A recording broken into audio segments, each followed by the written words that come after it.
Alright guys, this is it, week 9 of the Monday Night Wars, and this will be my last video.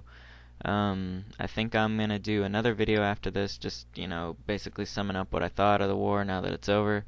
And at least this, Monday Night War Part 2. And, I'll see, hopefully there'll be a Part 3, but I'll talk about that in my other video. Maybe it'll be with TNA, maybe it'll be with ROH, who knows. But, okay, so I'm gonna get off into this week. I'm just going to go over what happened on WWE first because, as usual, less happened on WWE than what happened on TNA. Because most of what's on WWE is video packages from weeks ago. So, yeah, let me get rid of what happened on WWE and then I'll start into TNA.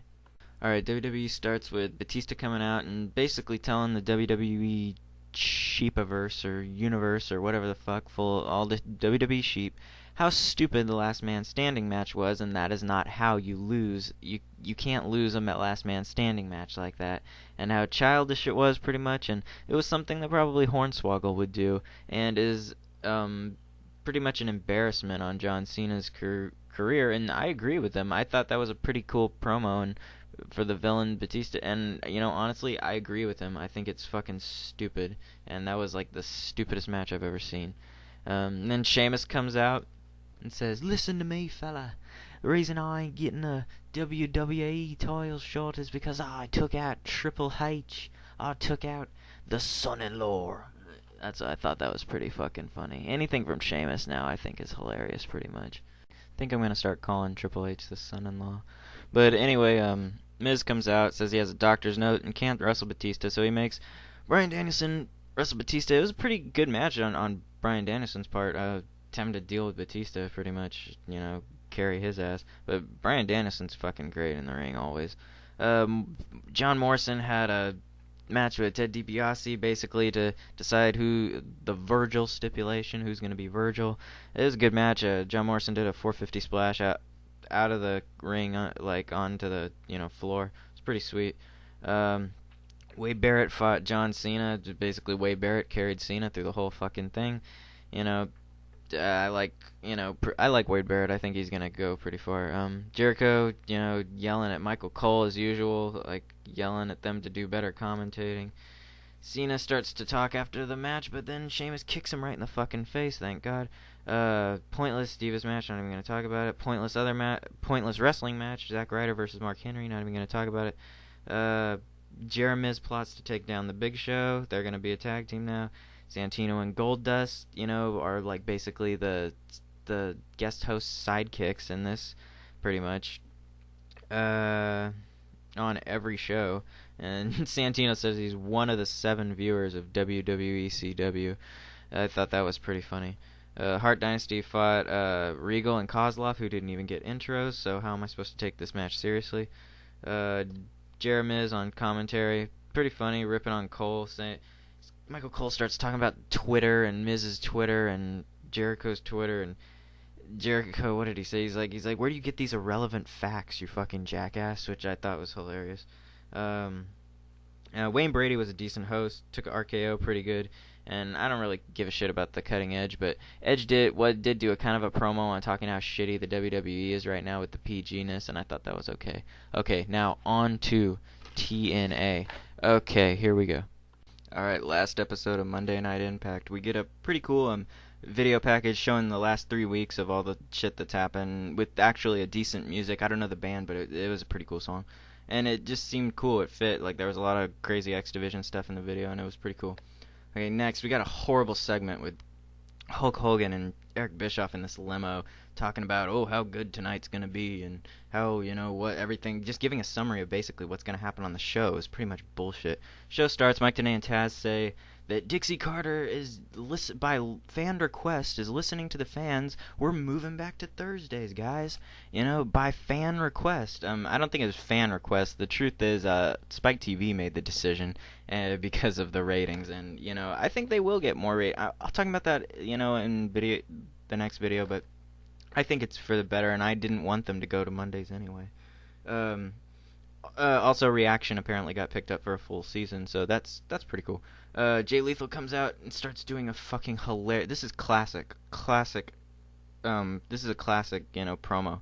Just go see this. Jay Lethal doing an impression of Ric Flair. It's fucking hilarious. He's got Flair's ring apparently, and Flair comes out, looks pissed, says in Lethal's eyes, Flair is God. He is God, and slaps him in the face. Lethal says he apologizes, gives him his ring back, says he doesn't mean it. You know, it didn't mean any respect. Flair beats him down. Lethal starts giving him chops, puts him in the figure 4 leg lock. It was pretty crazy. And then Team Flair comes down, pretty much starts beating on Lethal.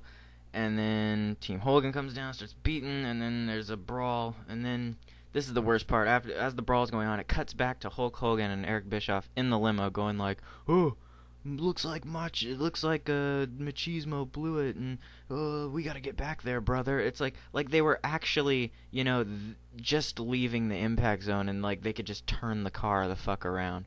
So fucking stupid, horrible.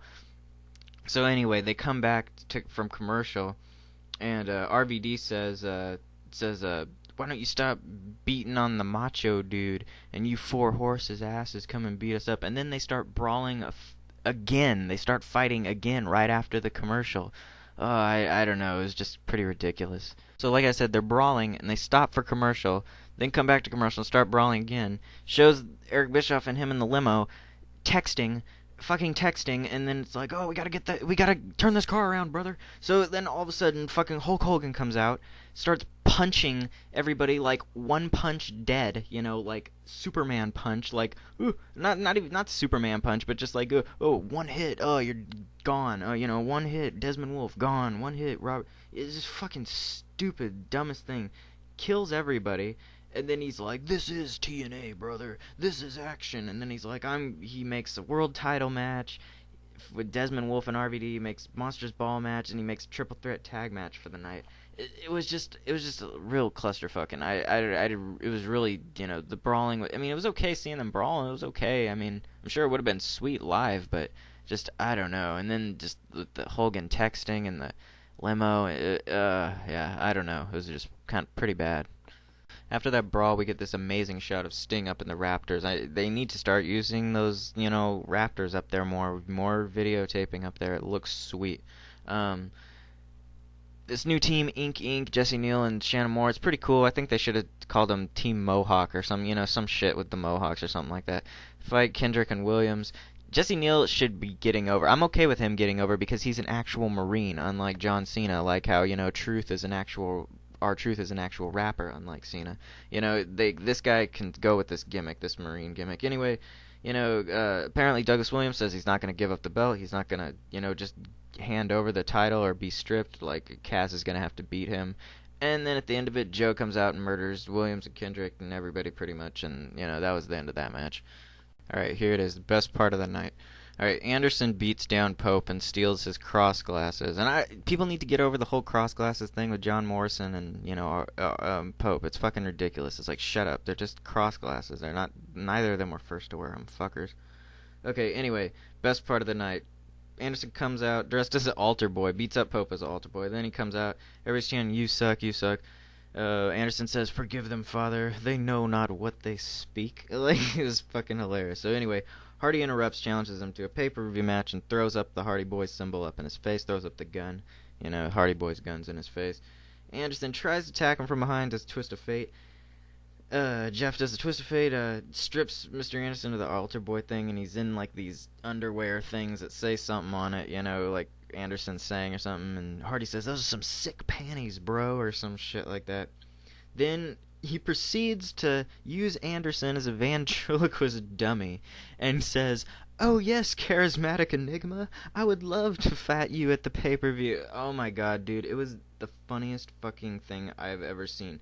Anderson can make anybody have a good promo, I swear. And as a Jeff Hardy fan, Jeff doesn't have a lot of, great, he's good, he's, he seems like he's learning. He's getting better in TNA, better than I've ever saw him in WWE as his promo work. And even as a Jeff Hardy fan, he's great in the ring, but he does, but this was the best promo I've ever seen Jeff do. It was hilarious. People were laughing in the crowd like dying. This is the best thing I've seen him do since his feud with CM Punk. And just go look this up if they have it on the computer. Look up Anderson and Jeff Hardy, promo. This is hilarious. All right, Beautiful People versus Sarita and Taylor Wilde with Tara. Tara turns on her own team, beats the shit out of everybody, and makes a career match versus title against, whoever that chick is that has the belt. The one beautiful person that nobody really, cares about. Uh, sorry, but that's just how it seems to me. Team 3D versus the Motor City Machine Guns versus Beer Money, apparently. It's DQ'd by the Wolfpack. And finally, Eric Young joins the Wolfpack. That's what they should have done with him in the fucking first place. Alright, so I'm not gonna have enough time in this video, but I'm gonna make a part 10 talking about the end of the war, the end of the second Monday Night War. And I'll talk about the Ozone, and I'll talk about AJ versus Abyss and RVD versus Nigel McGuinness, and that'll be the last video, I guess, for this good time frame. And yeah, just be on the lookout for that one, and I'll finish this Impact, review on that.